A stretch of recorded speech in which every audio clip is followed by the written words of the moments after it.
আর আমারই বাড়ি বাগানে রাইখা সবাই বিদায়। আমার গায়ের জামা গেঞ্জি বেলেট দিয়া কেটে কেটে রেখে দিবে আমার আপনজনেরা। আমারে সাদা তিনটা কাপড়ে পেঁচাইয়া ওখানে রাখি এই চিন্তা করবে না।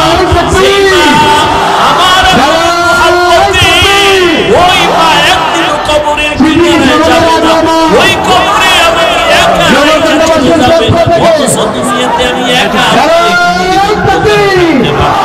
ভয় পাইতাম, কিন্তু ওই কবরে আমাকে একা রেখে সবাই যখন চলে যাবে, চিন্তা করে দেখলাম যার জন্য এত পাগল হইতেছি কেউ আমার আপন হয়ে যাবে না।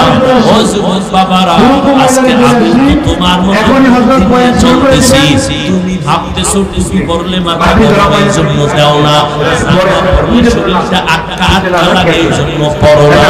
তোমার থেকে তো বুদ্ধি আমার মোটেও কম না রে বাবা। আজকে আমিও তো পারতাম তোমার মতো প্যান্ট শার্ট টাই লাগায় রাস্তায় বাহাদুরি করতে, টুপির কারণে তো সম্মান কমে না, টুপি সারি না, দাড়ি সারি না, নামাজ সারি না, একমাত্র আমরা এত বছর দেহ ব্যবসা করে ফেলছি, আমার উপরে দেখো চাই কোরআনে কোনো মিথ্যা কথা নাই। ওরে আল্লাহর বান্দা, ওই কোরআনে আল্লাহ বয়ান করেছেন আল্লাহ বানাইছেন জাহান্নাম, আল্লাহ বানাইছেন গুনাহগার যারা তাদের জন্য জাহান্নাম, নেক আমলদার যারা যাবে জান্নাত। তুমি নাকে আল্লাহর জন্য আসিয়া ডাক দিয়ে কয় রে ফেরাউন, তোমারে যিনি বানাইছেন তিনি আমার ঘুমাতে পারে না, নিশ্চিন্তায় মুসলমান ঘুমাইলো কান সব শব্দ হবে কেন?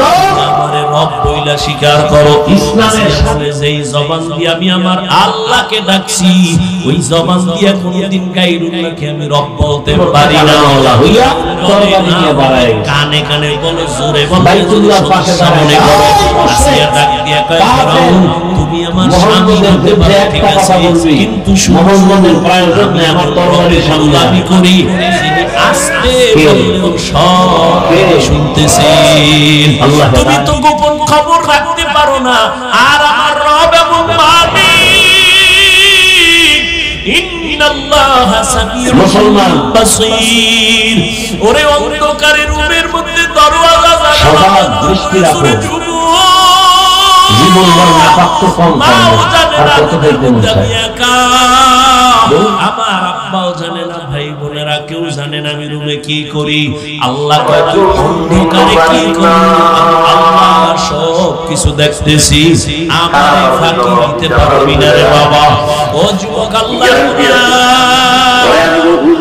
ওই রবের মহব্বত অন্তরে জমা করো, মনেরে প্রশ্ন করতে থাকো রে মন, আমার যুবক যদি স্কুলে কলেজে পড়িয়া নামাজ পড়া আমার হলো কি আমি কেন পারি না? আমারে এত বয়ান দেয় তারপরও কেন আমার নামাজের মায়া অন্তরে আসে না? আসলে একমাত্র কারণ তুমি রবের চিনো না, রবের চিন্তাও তোমার অন্তরে নাই। রহমতের নবী আম্মা জান আয়েশার হুজুরের মধ্যে বসে বসে কান্না করতেছেন। আম্মা জান আয়েশা তাকে ইয়া রাসূলুল্লাহ আপনি কান্না করেন কেন? বেয়াদব হইছে কি কয় না, কেন কাঁদেন হে নবী, আপনি কেন কাঁদেন? রহমতের নবী বলেন আয়েশা বিদায়বেলা কাপড়ের সংখ্যায় হবে সেই কান্না করতেছি। আয়েশা বলেন ইয়া রাসূলুল্লাহ হাসরের ময়দানটা কেমন হবে তা আবার ভয়ঙ্কর কান্না করেন নাকি? বলে হ্যাঁ, কেমন ভয়ঙ্কর? রহমতের নবী বলেন আয়েশা হাসরের ময়দানটা হবে জমিন, আর এই জমিনের আরাফার ময়দানটা বিচারণায় আযাব, সমস্ত নারীর মুখগুলো উলঙ্গ হাসরের ময়দানে দাঁড়ায় যাবে। একদিকে সূর্যের গরম, সূর্যের গরমে মাথা হাতে থাকবে, শরীরটা তামা হয়ে যাবে।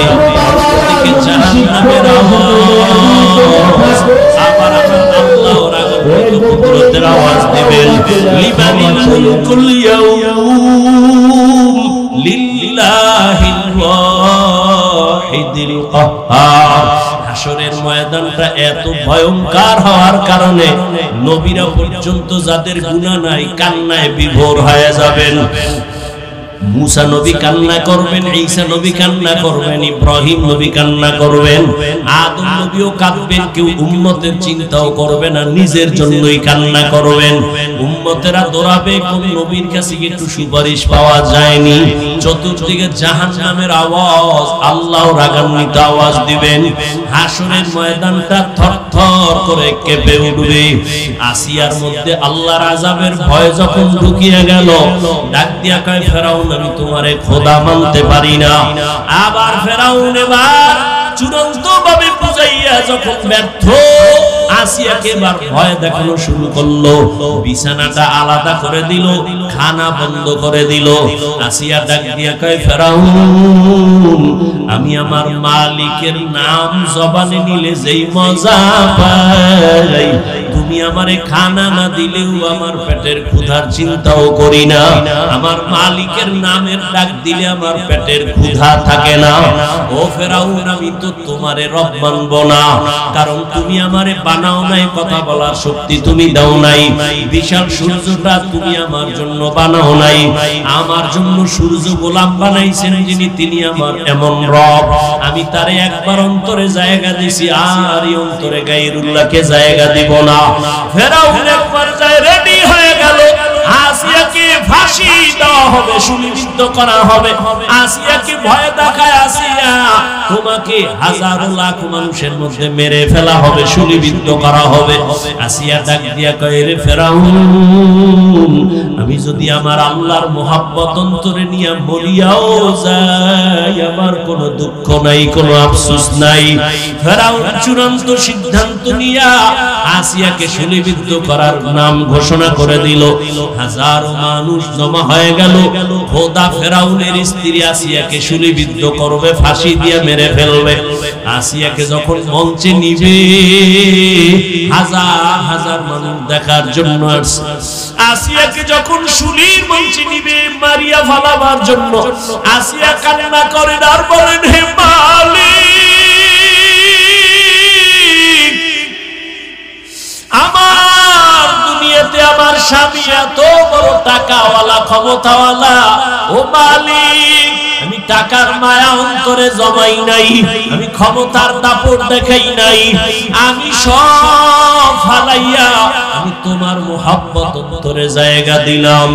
এই বইলা বইলা কান্না করে আর বলে, মালিক আমি যেন ঈমান থেকে পিছনে না যাই, তোমার মোহাব্বত যেন আমার থেকে দুর্বল হয়ে না যায়।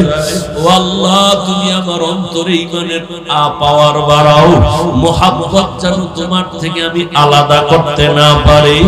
ইতিমধ্যে আসিয়া কান্না করে দেখে মুসা নবী রাস্তা দিয়ে হাইটা যায়। আসিয়া ডাক দিয়ে কয়, ও জামানার নবী মুসা, আপনি তো আমার মাওলার সাথে কথা বলেন? বলে, হ্যাঁ বলি। আপনি জানেননি আমি আসিয়ার খবর পায় জানি, এখন তোমাকে সুলিবিদ্ধ করা হবে। আসিয়া চোখের পানি ছাড়িয়ে কয়, ও নবী মুসা একটু আমাকে বলবেন আমার আল্লাহ এই মুহূর্তে আমার উপরে বেজার নাকি খুশি? মুসা নবী ডাক দিয়ে কয়, রে আসিয়া, যেই রবের মুহাব্বতের জন্য দুনিয়ার মায়া ত্যাগ করেছো, দুনিয়ার অর্থ সম্পদ ছেড়ে দিয়েছো, ওই মালিক, ওই তোমার আমার রব তোমার উপরে এখন বড় খুশি। আসিয়া মুসা নবীর জবানে আশ্বাস পাইয়া সাথে সাথে আল্লাহর দিকে তাকায় একটা চিৎকার দিছে, ডাক দিয়া বলে, ও রব্বা, ও দয়ার মালিক, তোমার কাছে আমার বিদায় বেলা অন্তরের একটা দাবি। আলাত রব্বি বিনিলি ইনদাকা বাইতান ফিল জান্নাহ।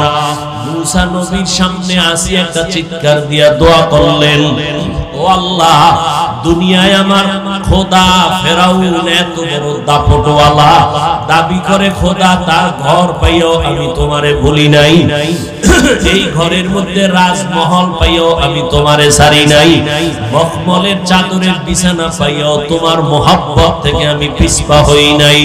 ও আল্লাহ, দুনিয়াতে আমার এত আরামের বাড়ি, এত আরামের ঘর আর বিছানা সব ছেড়ে দিলাম তোমার মুহাব্বতের জন্য। ও আল্লাহ, আমার বিদায় বেলা তোমার কাছে একটা দাবি, আমি দুনিয়ার ঘর ছাড়লাম, বাড়ি ছাড়লাম, বিছানা ছাড়লাম, টাকা পয়সা ছাড়লাম। ও আল্লাহ, এর বরকতে তুমি আমাকে তোমার পাশে জান্নাতে একটা ঘর বানাইয়া দিও, আর পাশে একটা জান্নাতে ঘর বানায় দিও আল্লাহ। আসিয়া এই কথা বইলা কান্না করলো। এবার যখন ফাঁসির মঞ্চে নেয়, আসিয়ার কান্না বন্ধ, হাসতেছে। ফেরাউন কয়, এত বিপদের সময় এতক্ষণ কান্না করলো, এখন হাসো কেন? দেখেন এখানে সবাই কিন্তু মুসলমান। আমিও যে নাকি আপনাদের আল্লাহ আলাদা? খুব খেয়াল করেন, আপনাদের আল্লাহ আমার আল্লাহ এক, নবী এক, কোরআন এক, কাবা এক, ধর্ম এক, কালেমা এক, নাকি আলাদা? দুনিয়াতে আসছি তাও এক, বিদায় বেলা কাফনের সংখ্যা হবে 3টা, তাও এক, নাকি কোটিপতির একটা কাফন বেশি, গরিব মরা গেলে একটা কাফন কম? সবার বেলায় কাফন 3টা, সংখ্যা এক, কালার কি আলাদা? হুজুরদের কালার একরকম, আপনাদের কালার আর এক রকম। কে হুজুর, কে হুজুর না, কে আলেম, কে মূর্খ, কে ধনী, কে গরিব, সবার বেলায় কাফনের সংখ্যা এক, কালারও এক, কবরের সাইজও হবে এক। কবরের মধ্যে রেখে বিদায় বেলা প্রশ্ন হবে 3টা, তাও এক। আমাকে যেই প্রশ্ন করা হবে, আপনাকে একই প্রশ্ন করা হবে। রবের পরিচয় দাও, ধর্মের পরিচয় দাও, রাহমাতুল লিল আলামিনের পরিচয় দাও। আমাকেও এক, আপনাকেই একই প্রশ্ন। প্রশ্নের জবাব যারা দিতে পারবে, নবী বলেন তার কবর হবে রওজাতুম মির রিয়াজিল জান্নাহ। আর যারা দিতে পারবে না, তাদের কবর হবে হুফরাতুম মিন হুফারিন নার। কারা পারবে জবাব দিতে? আমরা হুজুরেরা কি গ্যারান্টি আছে? ওরে আমগো হুজুরদের যদি গ্যারান্টি থাকতো, তাহলে এই জমিনের মধ্যে জান্নাতের টিকিট হাতে পাইয়া আবু বকর সারা জীবন কান্না করতেন না। ওমরে ফারুক জান্নাতের টিকিট হাতে পাইয়া চোখের পানি, কান্নার আওয়াজ। ওসমান রাদিয়াল্লাহু তাআলা আনহুর কান্নার আওয়াজ। কবরে আমার কি উপায় হবে?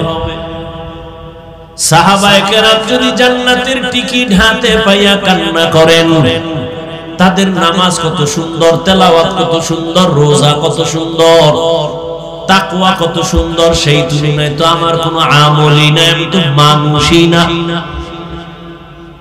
নামাজ পড়ি মানুষকে দেখাবার জন্য, বয়ান করি মানুষের দেখাবার জন্য, বয়ান শুনি মানুষকে দেখাবার জন্য, টুপি পরছি মানুষের সম্মান নেয়ার জন্য। আমি যদি দাড়ি না রাখি, লম্বা জামা না পরি, টুপি না পরি, কেউ আমারে দাওয়াত দিবে না, মাওলানা বলবে না। সাহাবায়ে কেরামের দিকে যদি তাকাই, তাদের তুলনায় আমার হিসাব করলে তো গলায় রশি লাগায় সারা জীবন কান্না প্রয়োজন। কিন্তু কপালে তো খারাপ, নিজেও কাঁদি না, কেউ কান্না করলেও পছন্দ করি না। আবার অনেকে বলে এত কান্নার প্রয়োজন কি? অথচ জন্মলগ্ন থেকে কান্না দিয়েই তোরে ভাটাইছে মাওলা। কি দুনিয়াতে আইসেই শুধু কান্না, আম্মু কইতে পারো না, আব্বু বলতে পারো না, টাকা লাগবে বলতে পারো না, খানা লাগবে বলতে পারো না, বাথরুমে যাব বলতে পারো না, একটাই তোর পুঁজি, কান্না কান্না কান্না কান্না কান্না। ওই কান্নার পুঁজি দিয়া মাকে বুঝাইছো, কান্না দিয়া কি চাইতেছো বাবাও বুঝে না। মায়ের ভেতর আল্লাহ একটা রাডার বানায় দিয়েছে। আম্মা জান ওই রাডারে ধরা পড়ে সন্তানের কান্নায় কখন কি চায়। আব্বাই কয় বাচ্চা কাঁদে কেন? ক্ষুধা লাগছে, খানা দাও বিবি। আম্মা কয় না 3 মিনিট আগে খাওয়াইছি, কয় তা কাঁদে কেন? কয় না তুমি বুঝবা না, আমি বুঝি। কয় কি? বাচ্চা ঘুমের আগে কান্না করে, এখন ওর ঘুমের কান্না চলে, ঠিক নেই? কান্না এমন একটা পুঁজি যে কান্না আম্মুকে যখন ডাক দেয়, বাচ্চারে আম্মু ডাক দেয়, আম্মু, মা জবাব দেয় না, হুনছে কাজে আছে। আবার ডাক দিছে আম্মু, জবাব দেয় না, আবার ডাকছে আম্মু, জবাব দেয় না। এবার কান্না, আরে একটু আওয়াজের সাথে ডাকের সাথে একটু কান্না কান্না ভাব। মায়ের অন্তরের মধ্যেও কিন্তু ঢেউ তুফান চলতেছে, কান্নাও শুরু, মায়াও বাড়তেছে। এক পর্যায়ে যখন সন্তান কান্না করে একটু মাটিতে বইরে গেছে, মা চুলার উপরে রান্নার আগুনটা বন্ধ করে একটা দৌড় দিয়া বাচ্চার সামনে আসছে, কোলে নিয়ে কয় কাঁদবি না। বাচ্চাটারে সান্ত্বনা দিয়া আবার গিয়া রান্নার ঘরে গিয়া দেখে ভাত পুড়ে গেছে। এর নাম মা। চিনো না মায়ের? আল্লাহ হেদায়েত দান করুন। আমিনও কয় না? এত ভাব লইয়া বলছে, ওয়াজে বলি খালি ভাব বাড়ে।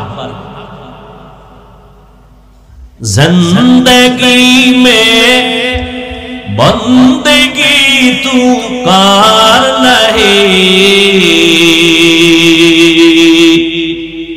জিন্দেগি মে বন্দেগি তু কার নহি, जिंदगी बे बंदगी शर्मिंदा है, जिंदगी बे बंदगी शर्मिंदा है। यहाँ हम सब मुसाफिर दिल ना लगा, अहले दिल जोर से रूह करता जा, यहाँ हम सब मुसाफिर दिल ना लगा, अहले दिल की नजर से रूह करता जा।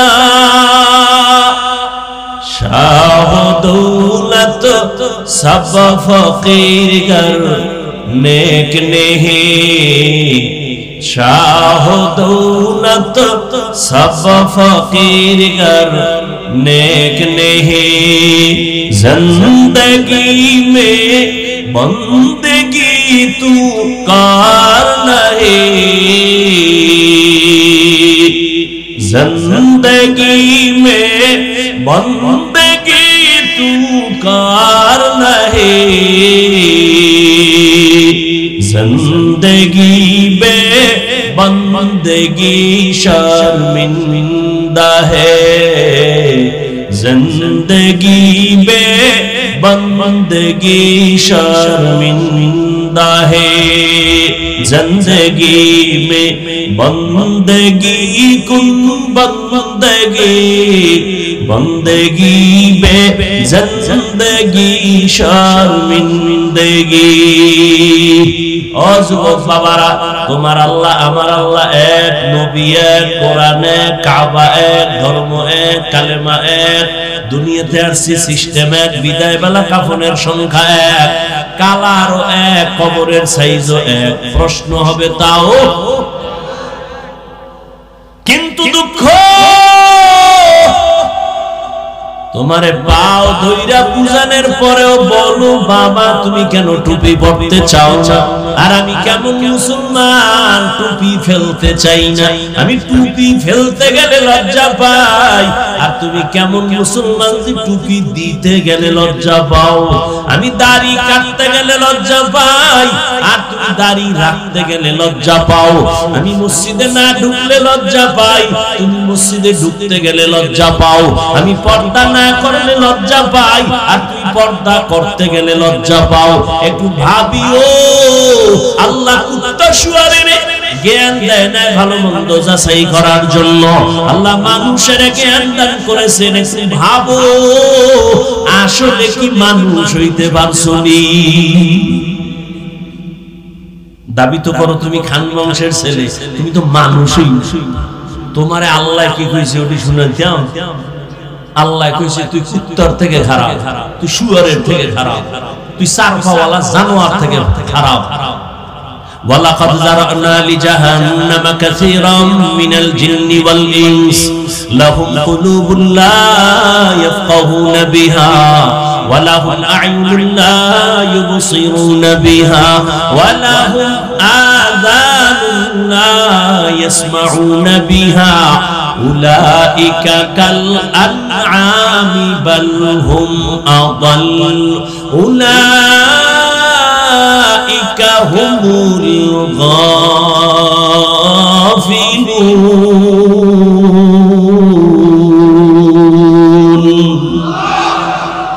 গর্ব সূরত আদমি ইনসাব দে अहमद अबू जहल हम के साबुदे आदमीरा आदमीयत नाज़मास औदरा गरबूना बाशद ही जमास आदमीयत लहमो शहमो ओशतनीस आदमीयत जुज़रे जाए दोस्तिनी।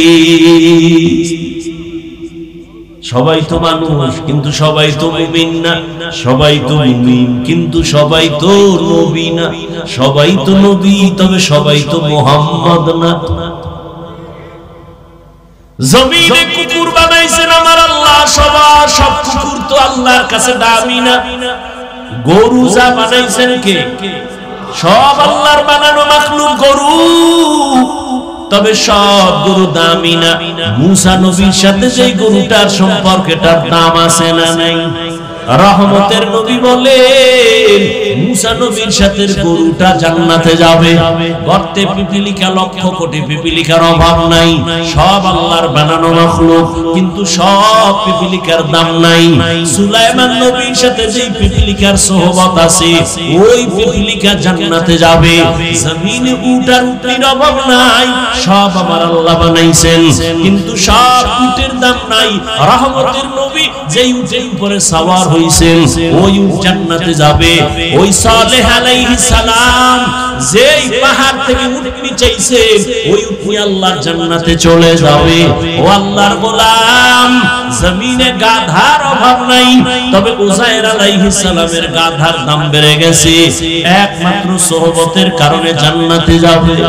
সোহবত ফামান কানা ইয়ারজু লিকা রাব্বিহি ফালইআমাল আমালান সালিহা। যারা রবের সাথে মোলাকাত করতে চায় নবী বলে দেন তাদের জন্য দুইটা কর্মসূচি। এক, তারা যেন নেক আমল করে। দুই, তারা যেন কখনো শিরকের মধ্যে না ঢোকে।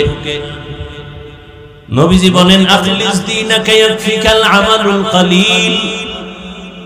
ও মুমিন উম্মত, তোমার ঈমান ও আমল আকীদাকে পরিশুদ্ধ করে নাও, অল্প আমল নাজাতের জন্য যথেষ্ট হয়ে যাবে। আয়াত আর হাদিসের তরজমার মূল আলোচনার বিষয় হলো আমলের প্রতি গুরুত্ব। তবে আজকের বয়ানটা তাদের জন্য যারা রবের সাথে মোলাকাত করতে চায়। যারা রবের সাথে মোলাকাত করতে চায় না তাদের জন্য অন্তত আজকে আমার বয়ানটা না। রবের সাথে মোলাকাত করতে যারা চায়, যদি আমি প্রশ্ন করি ভাইরা আপনারা কারা কারা রবের সাথে মোলাকাতের নিয়ত করছেন, সবাই হাত তুলবেন। সবাই বলবেন হ্যাঁ আমি রবের সাথে মোলাকাত করতে চাই। তো রবের সাথে মোলাকাত করতে গেলে তো নামাজ ছাড়া যাওয়া যায় না। হাটহাজারীর হুজুর বসে আছেন অফিসে, হাটহাজারী সরকার ডাক দিয়া কয় এই মন্ত্রী দৌড় দে, হাটহাজারীর সাথে বেয়াদবি হবে না, হুজুরের দোয়া নিয়ে কাজ আছে তাড়াতাড়ি। মন্ত্রী মহোদয় এমন একটা দৌড় দিছে, হাটহাজারী হুজুরে তো সোফার মধ্যে বসা। মন্ত্রী জীবনে টুপি না দিন একটা টুপি লাগায় দৌড়, জামা পরে নাই জামা লাগাইছে, যাইয়া আবার নিচে বসছে ফ্লোরে। হুজুরে কয় চেয়ারে বসেন, বসতে চায় না। এটা হুজুরে বলিয়াও দেয় না, পরিবেশ তাকে বাধ্য করেছে। হাটহাজারীর হুজুর ওখানে টুপি ছাড়া কেমনে যাই? পরিবেশ বাসে লেখা আছে ধূমপান নিষেধ, লেখা আছে নি, এরপরও কেউ ধূমপান করেনি। ড্রাইভারও বিড়ি টানে, হেল্পারও টানে, কন্ট্রাক্টরও টানে, টাকা না থাকলে ধার করে টানে। আমি হুজুর বাধা দিলে ধুয়া সব আমারে মারে, আর বলে আমার বাবার টাকা দিয়া গাঁজা খাই, বিড়ি খাই। তোমার বাবার কি? বাসে লেখা আছে ধূমপান নিষেধ, এরপরও করে, নিষেধ করলেও থামে না। দুনিয়ার কোন মসজিদে লেখা আছে নি ধূমপান নিষেধ? নাই, কিন্তু মসজিদে গিয়া কেউ করেনি না, বরং পকেটে হাত দেয়, তাড়াতাড়ি টুপি খুঁজে। কেন? ওখানে লাঠিওয়ালা আসেনি, মারবে। বুঝো, বাসে লেখা ধূমপান নিষেধ, এরপরও ধূমপান বন্ধ নাই। মসজিদে লেখা নাই ধূমপান নিষেধ, এরপরও সবাই করে না। কেন? এর একমাত্র কারণ সৎসঙ্গে স্বর্গবাস হয় না। পরিবেশ, ওখানের পরিবেশ আর মসজিদের পরিবেশ কিনা? সোহবতে সলে তোরা সলে কুনা, সোহবতে তলে তোরা তলে কুনাতে জামানা, সোহবতে বা আউলিয়া বেহতের সদ সালাত বেরিয়া। আজকের বয়ান তাদের জন্য যারা রবের সাথে আসলে কি চাই আমরা? তার রব কি দাড়ি ছাড়া চান? চান রবের সাথে মোলাকাত করবেন, তো দাড়িবিহীন তো যাওয়া যাবে না, দরজা লক থাকবে, দরজা খুলে যাবে। অটো বলে, অটো কেমনে কয়? স্ক্রিনের সাথে একটা লক লাগায় দিছে, চেহারাটা দেখলে তালা খুলবে। কেমন কয়? দাড়িওয়ালা চেহারা, জিকিরওয়ালা চেহারা। কয়েল বলে নাকি? আরে জামেলা, কয়েল নিবেন তাড়াতাড়ি আছে, অবশ্যই আছে। কোথায় আছে খুঁজে? কয়েল বন্ধ করেন, এই ডাইনে বামে কয়েল থাকলে বন্ধ করেন, নাইলে কোনো চোরাই বিড়ি টানে, দুইটার একটা তাড়াতাড়ি বন্ধ করেন। আল্লাহ সবাইকে কবুল করুন। অনেক কষ্ট হইতেছে, আমার তো হইতেছে। এরপরও যদি কষ্ট মেলান হয়ে যাবে, যদি আল্লাহ সবাইকে তওবার তৌফিকের দরজায় নিয়ে আসে। আল্লাহ তাআলা বলেন, রবের সাথে যারা মুলাকাতের নিয়ত করেছো, তোমাদের জন্য কর্মসূচি দুইটা। এক, তোমরা নেক আমল করবা। দ্বিতীয়, আমল করতে গিয়ে রবের ইবাদতের মধ্যে যেন অন্য কেউ অংশীদার না হয়, শিরিক না হয়। শিরিক এমন এক মারাত্মক অপরাধের নাম, শিরিক যুক্ত আমল কিয়ামতের ময়দানে ফালা নুকিমু লাহুম ইয়াউমাল কিয়ামাতি ওয়াজনা, ওজনই করা হবে না।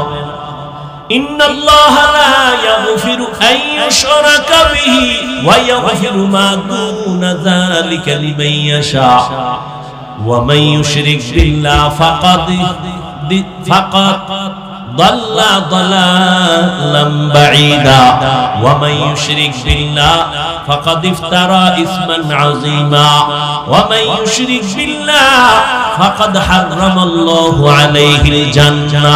যারা শিরকের গুনাহ করবে তাদের জন্য জান্নাত হারাম হয়ে যাবে। আল্লাহর মতো আল্লাহ আছে মনে করা শিরক, আল্লাহর গুণের মতো কারো গুণ আছে মনে করার নাম শিরক, আল্লাহর ক্ষমতার মতো কারো ক্ষমতা আছে মনে করার নাম শিরক। যারা মনে করবে তাদের নাম হলো মুশরিক। এরে নবীর আশিক, শিরক থেকে নিজেকে বাঁচাও আর ইখলাসের সাথে নেক আমল করো। বেশি আমলের দরকার নাই। নবী বলেন অল্প আমল করো, তবে আমলটা ইখলাস ওয়ালা হতে হবে, অর্থাৎ খালিসান লিওয়াজহিল্লাহি তাআলা। আমি যে কোনো কাজ করব একমাত্র আমার আল্লাহর সন্তুষ্টির জন্য, নবীজির তরিকায় করব। অল্প আমলও যদি হয় জান্নাতের দরজা খুলবে। অল্প আমল নাজাতের জন্য দরওয়াজা খুলবে। আল্লাহর এক বান্দি চূড়ান্ত গুনাহগার, জাহান্নামী নারী, ও নগরকান্দা এলাকার পর্দার আড়ালের মা বোনেরা কান লাগায় শুনেন রে মা বোন, এই দুনিয়ায় তো আপনার মতো দামি আর কোন মা হতেই পারে না। আপনারা তো নবীদের মায়ের মতো মা, সাহাবায়ে কেরামদের মায়ের মতো দামি মা। আপনারা তো খাদিজা রাদিয়াল্লাহু আনহার মতো নারী, ফাতেমা রাদিয়াল্লাহু আনহার মতো দামি নারী, খাদিজা রাদিয়াল্লাহু আনহা, আয়েশা রাদিয়াল্লাহু আনহার মতো দামি নারী, ইসমাঈল নবীর মা হাজেরা আলাইহা সালামের মতো দামি নারী। আপনারা তো ঈসা নবীর মা মারিয়াম আলাইহা সালামের মতো দামি নারী। আজ নগরকান্দার স্টেজে সারা নগরকান্দা ফরিদপুরের মানুষ তাকাইয়া তাকাইয়া দেখছে এই মাদ্রাসা থেকে যারা হাফেজে কোরআন হয়েছেন, আলেমে কোরআন হয়েছেন, আজকে তারা মর্যাদার ফজিলতের পাগড়ি নিলেন। কিয়ামতের দিন আমার আল্লাহ নিজের কুদরতের হাতে দ্বারা এদের মাথায় মুকুট পরাবেন। আজকে খবর নিয়ে দেখবেন এই হাফেজ আলেমের মা বাবার মতো এই দুনিয়ায় ঈদের আনন্দে আর কেউ নাই। ও পর্দার আড়ালের আম্মা জানেরা, বোনেরা, ও বৃদ্ধ বাবাজি, ও যুবক, কয়দিন আর দুনিয়ায় বাহাদুরি করবা? ওই জাহান্নামী গুনাহগার বান্দি জীবনে এমন কোন গুনাহ নাই করে নাই। একদিন রাস্তা দিয়া রওনা, হঠাৎ দেখে রাস্তার কিনারায় একটা কুকুর ক্ষুধার তৃষ্ণায় কান্না করে, জিহ্বা বের হয়ে গেল। ওই আল্লাহর বান্দি জাহান্নামী, অন্তরের মধ্যে মায়া জন্ম হয়ে গেল। দৌড়াইতেছি, কোথায় একটু পানি পাই, কুকুরের প্রাণটা ঠান্ডা করি। দৌড়ায় গেল, খুঁজে খুঁজে একটা পানির কূপ পাইয়া পানি উঠাবে, কিন্তু পানি অনেক নিচে, উঠাবার কোনো পাত্র নাই। আল্লাহর বান্দির পায়ে ছিল চামড়ার মুজা, মুজাটা খুলিয়া আল্লাহর বান্দি যখন পানি উঠাইতে চাইলো, দেখে মুজার নিচে আরো পানি, কেমনে উঠানো যায়? আল্লাহর বান্দির মাথায় বড় একটা ওড়না পেঁচানো ছিল। এত বড় জাহান্নামী নারী, গুনাহগার, এরপরেও বড় ওড়না মাথা ঢেকে চলে। আর বর্তমান মুসলমানের সন্তান আমার বোনেরা মাথায় ওড়না তো পরেই না, টুকটাক যা পরে তাও গলার মাফলা বানায়া ফ্যাশন করতেছে। ওড়না পরে না, যেই ঘরের নারী ঠিকমতো ওড়না পরবে না, ওই ঘরে রিজিকের কোনো বরকত হবে না। এরে আম্মা জান, ওই জাহান্নামী নারী ওড়না খুলিয়া ওড়নার এক মাথা মুজার সাথে বেঁধে পানি উঠাইয়া একটা দৌড় দিয়া কুকুরটারে পানি পান করায় দিছে। কুকুর ঠান্ডা মাথায় ঘুমায় পড়েছে।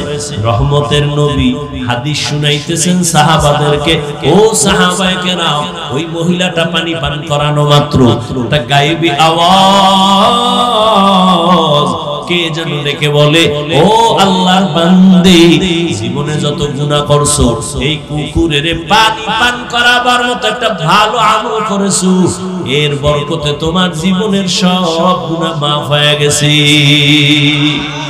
আতিনা ফি দারে দুনিয়া না হাসান, আতিনা ফি দারে উকবানা হাসান, ইয়া গিয়াসাল মুস্তাগীসিন ইহদিনা লিফতিখারা বিল উলুমে ওয়াল গিনা। হর গরিদে নেকো তু তৈয়ার হ্যায়, जो ना मांगे उससे तू बेजार है। আল্লাহ তাআলা বলেন, ও দুনিয়ার মানুষ, আমি রবের সাথে যদি মোলাকাত করতে চাও, আল্লাহ রবের সাথে মোলাকাত দিবেন অবশ্যই, তবে দুনিয়াতে দিবেন না। কিয়ামতের ময়দানে আল্লাহ জান্নাতের মধ্যে ঢুকাইয়া মোলাকাত দিবেন। ও আল্লাহর বান্দা, ওই রবের মোলাকাত যদি চাও, দুনিয়ার হায়াতে নেক আমল করিয়া যাইও, তবে বেশি আমলের প্রয়োজন নাই, অল্প আমল করো, তবে ইখলাস নিয়ে আমল করো, আল্লাহর জন্যই করো। ও বান্দা, তোমার অল্প আমল আল্লাহর নাজাতের দরজা খুলিয়া দিবেন। ও আল্লাহর বান্দারা, ভালো করে চিন্তা করো।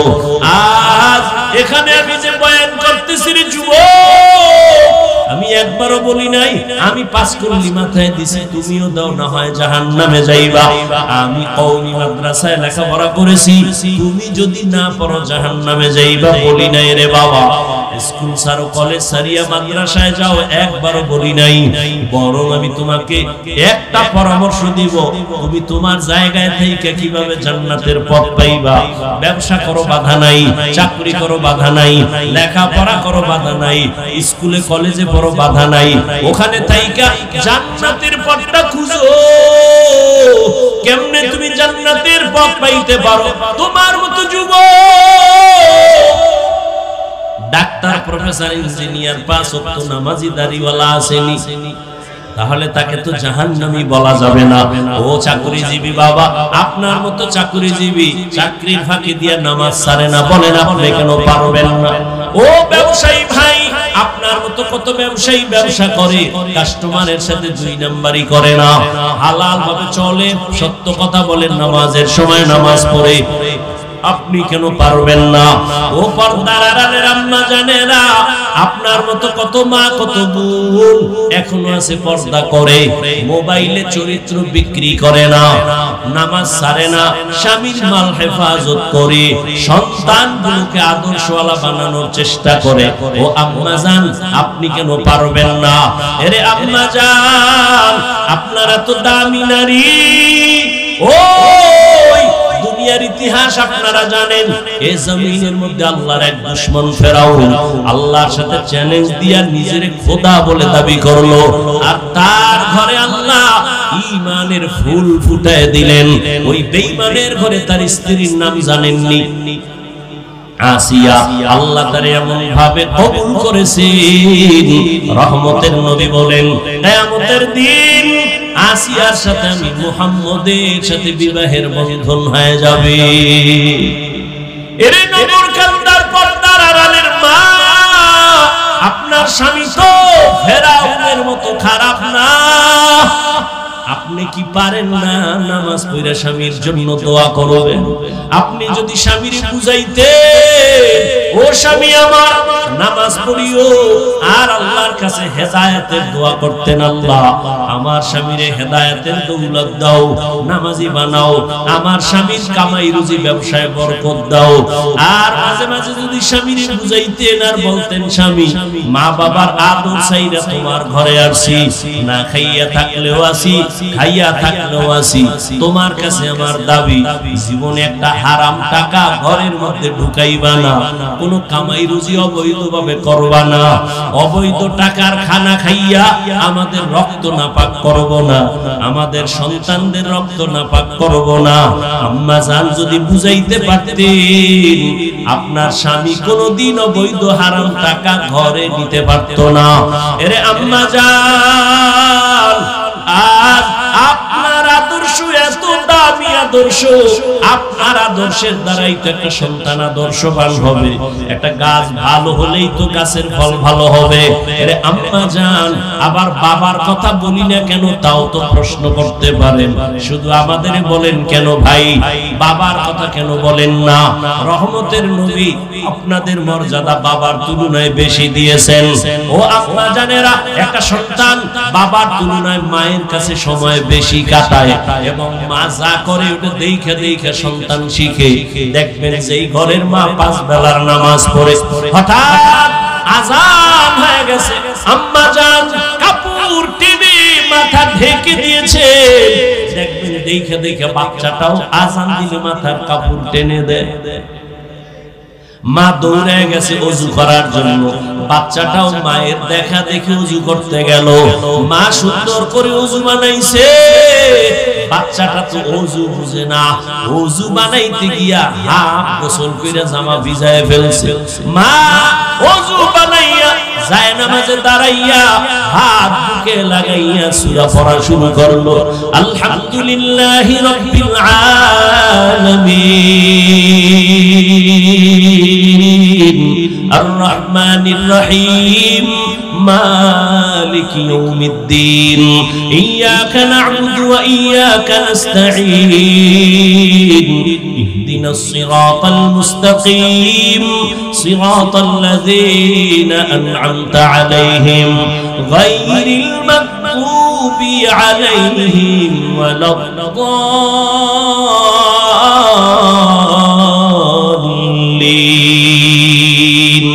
বাচ্চা তো বুঝে না মা কি পড়ে ওই বাচ্চাটা মায়ের ঠোঁটের দিকে তাকাইয়া দেখে মা ঠোঁট নাড়ায় ওই বাচ্চাটাও দাঁড়ায় দাঁড়ায় ঠোঁট নাড়ায় মা যখন রুকুর ভেতরে যায় সন্তানটাও রুকুর মধ্যে যায় মা যখন সিজদায় চলে যায় বাচ্চাটাও সিজদায় যায় মা সিজদা দেয় নাক আর কপাল লাগাইয়া বাচ্চাটা গাল লাগায় মায়ের মুখের দিকে তাকায় দেখে মা ঠোঁট নাড়ায় বাচ্চাটাও ঠোঁট নাড়ায় আমার রবের অন্তরে মায়ার জোশ আল্লাহ বলেন ফেরেশতা দেখ ওই বাচ্চাটা কি তামাশা করে ঠোঁট নাড়ায় কেন বলে আল্লাহ ওর মা ঠোঁট নাড়ায় ওর মা কি বলে ইয়া আল্লাহ ওর মা বলে সুবহানা রাব্বিয়াল আ'লা আল্লাহ কয় ফেরেশতা ওই বাচ্চাটাও বলে সুবহানা রাব্বিয়াল আ'লা ওর সওয়াবটা মায়ের আমলনামায় উঠায়া দাও এর এলাকার মা বোনেরা ও যুবক লেখাপড়া করে একজন ডাক্তার হও বাধা নাই অন্তর ভরে দোয়া করে গেলাম এই এলাকার মুসলমান নগরকান্দা মাদ্রাসার মানুষ দুইজন আল্লাহর প্রিয় বান্দা আমার ডানে বামে বসা আছেন দোয়া নিও রে বাবা উলামায়ে কেরামের দোয়া ছাড়া সফলতা জীবনে আসবে না যতই বাহাদুরি করো মা বাবার দোয়া ছাড়া জীবনে সফল হতে পারবা না মুরব্বি শিক্ষকদের দোয়া ছাড়া সফলতা জীবনে আসবে না আল্লাহর জাতের কসম ওই মা বাবার দোয়া না নিয়ে গাইতে পারবা না ও যুবক ডাক্তার হও ইঞ্জিনিয়ার হও প্রফেসর হও তবে আমার ছোট্ট তোমার কাছে দাবি জীবনে বেয়াদব হইও না মা বাবার দোয়া নিয়া শিক্ষকের দোয়া নিয়া উলামায়ে কেরামের দোয়া নিয়া ডাক্তার যদি হইতে পারো জীবনটা তোমার সফল মরিয়া গেল মানুষ দোয়া করবে স্মরণ করবে ইঞ্জিনিয়ার হইলেও তুমি সফল আল্লাহ জান্নাতের পথ তোমার আসান করে দিবে মা বাবার দোয়া ছাড়া তুমি এখনো কিন্তু বেঁচে নাই ওই মা বাবার চোখের পানি আর দোয়া ওই দোয়ার কারণে আমি হাফিজুর রহমান চেয়ারে বসে বয়ান করতেছি কিন্তু এটাও ভালো কইরা শোন জীবনে তো গুনাহ কম করলি না আমার আম্মা জান আমার জন্য দোয়া করছেন আমার আব্বা জান আমার জন্য দোয়া করছেন ঠিক তবে এই চেয়ারে বৈশা বয়ান করা আমার আব্বা শিখান নাই আমার আব্বা জান আমারে মা শিখান নাই এই বয়ান করা শিখাইছেন হাতে ধইরা আমার উস্তাদ আমার শিক্ষক হাতে কলমে ধরে ধরে শিখাইছেন বয়ান শিখাইছেন পড়া শিখাইছেন কোরআন পড়াইছেন তরজমা পড়াইছেন ব্যাখ্যা পড়াইছেন অতএব আমার আব্বা আম্মার দোয়ার পরের স্টেশন আমার উস্তাদের দোয়া এর পরের স্টেশন আমার উলামায়ে কেরাম মুরব্বিদের দোয়া দোয়া না নিয়ে কোনো দিন বান্দা আগাইতে পারবে না ওই জন্য খবরদার মা বাবার দোয়া নিও রে যুবক পরীক্ষায় তুমি পাস যদি করতে চাও মা বাবার দোয়া ছাড়া করতে পারবা না ওই মা বাবার চোখের পানি আর দোয়া তোমার জন্য কত আশীর্বাদ হয়ে আছে তুমি মা বাবার দোয়ার কারণেই তো আজকে টাকার মালিক মা বাবার চোখের পানি আর দোয়ার কারণে তুমি আজ বাড়ির মালিক তুমি আজ গাড়ির মালিক সম্মানের মালিক ওই মা বাবা তোমার জীবনটা উৎসর্গ করে দিয়েছেন ও সন্তানেরা ওই মা বাবার দোয়া নিয়ে সামনে আগাইও শিক্ষকের দোয়া নিয়ে সামনে আগাইও ওই মা বাবার আদর্শ নিয়ে সামনে আগাইও জীবনটা তোমার ধন্য হতে হবে ধন্য যদি করতে চাও আদমওয়ালা জিন্দেগি নিয়ে সামনে আগাও দোয়া যদি নিতে নাও পারো রে যুবক অঙ্গীকার কর এই প্যান্ডেল থেকে মরিয়া গেল মা বাবার দোয়া যদি নিতে নাও পারি কোনোদিন বেয়াদবি করে বরদোয়া নিব না শপথ করো জীবনে উস্তাদের দোয়া না নিতেও পারলে কোনোদিন বেয়াদবি করে বরদোয়া নিবা না কারণ মা বাবার বরদোয়া মরার আগে পঙ্গু হয়ে যাবে, শিক্ষকের বরদোয়া যদি লেগে যায় মরার আগে কপাল পুড়ে যাবে, আলেম ওলামার বরদোয়া যদি কপালে লেগে যায় জীবনটা ধ্বংস হয়ে যাবে রে বাবা। ও পর্দার আড়ালের আম্মা জান, আপনার সন্তানকে আদর্শ সন্তান ডাক্তার বানায় যান, আপনার সন্তানকে আদর্শ ইঞ্জিনিয়ার বানায় যান, আদর্শ একজন প্রফেসর বানায় যান। এজন্য আপনার আল্লাহর কাছে দোয়াও করতে হবে, আবার মেহনত করতে হবে। আপনি যদি বুঝাইতেন সন্তানকে বাবা লেখাপড়া কইরা মানুষ হইও, কোনদিন মিথ্যা কথা বলবা না, কোন বড়দের সাথে বেয়াদবিমূলক আচরণ করবা না। একটা সন্তান যতই খারাপ হোক না কেন মায়ের কথা অন্তরে লালন করে।